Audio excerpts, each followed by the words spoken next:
Deepak builders end developers और निवृत्ति मोटकरी परिवार का एक्सक्लूसिव प्रोजेक्ट 3 लीव्स, ऊंची जीवन शैली का ऊंचा आनंद। For more details call 9823339180।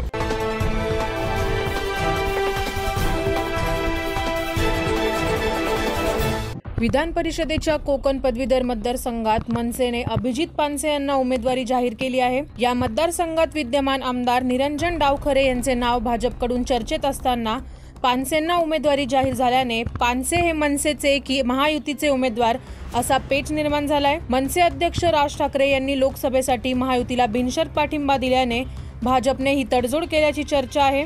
Shinde सेना ही देखील कोकण पदवीधर मतदारसंघासाठी आग्रही असल्याने मनसेने उमेदवारी मागे घ्यावी यासाठी राज ठाकरे यांनाच महायुतीतील नेते साकड घालणार असल्याचे समजते। लोकसभेमध्ये मनसे अध्यक्ष राज ठाकरे यांनी महायुतीला बिनशर्त पाठिंबा जाहीर केला। त्यावेळी त्यांनी कार्यकर्त्यांना विधान परिषदेसाठी तयारीला लागण्याच्या सूचना देखील दिल्या होत्या। परंतु पुन्हा आता कोकण पदवीधरसाठी शिवसेना शिंदे गट आग्रही असल्याने राज ठाकरे काय निर्णय घेणार हे बघणे महत्त्वाचे ठरणार आहे। 9 न्यूज महाराष्ट्र ब्युरो, नाशिक।